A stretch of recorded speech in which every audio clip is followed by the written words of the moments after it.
So, good evening guys, no. This video, title ani kay procedural programming versus object-oriented programming. Understanding the difference. So, hello and welcome to this video presentation on procedural programming and object-oriented programming. My name is Darba Lozano and I'll be guiding you through this discussion. So, procedural programming, PP. Procedural programming is a programming paradigm that focuses on procedures or functions that perform specific tasks. So, ang characteristics niya no kay top-down approach, emphasis on product, source and functions, data is shared among procedures, no data hiding or encapsulation. Example na kay ikod lang na. So, dito no, ang public class main kay nag-define tag main class name main in Java. That file should be named after this class. So, save it in the main Java. So, public static void greet defines a method called greet that prints hello world to the console. Then the system out that print function in the Java is similar to print in C. So, public static void string args that main method is a entry point of the Java program. Let's call the greet method to print hello world.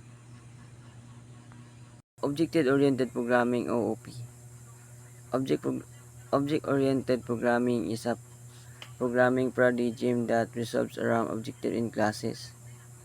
Characteristics: bottom-up approach emphasis on object and classes, data hiding and encapsulation, inheritance, polymorphism, and abstraction.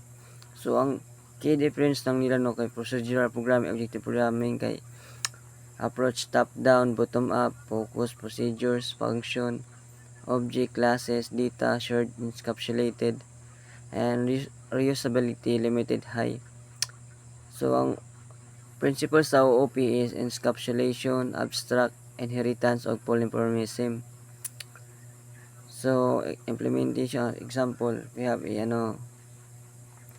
i-code na unya siya. In conclusion, procedural programming and object-oriented programming are two distinct programming paradigm. Understanding the difference and principle of OOP can help you write more efficient, modular, and resolvable code. Ang vehicle class nang define sa common attributes na brand o gear and ang method na honk. Then ang the car class nag-extend sa vehicle and nag-add sa its own attribute, doors, and method na lock doors. Then in the car constructor super nag-use sa og call na vehicle sa constructor and i-initialize ng brand sa brand ug ang year. Then in the main method, ang car object is created and its method are called. So ang output ani na kay ang honk, then doors lock. This demonstrate inheritance, polymorphism, and encapsulation in Java.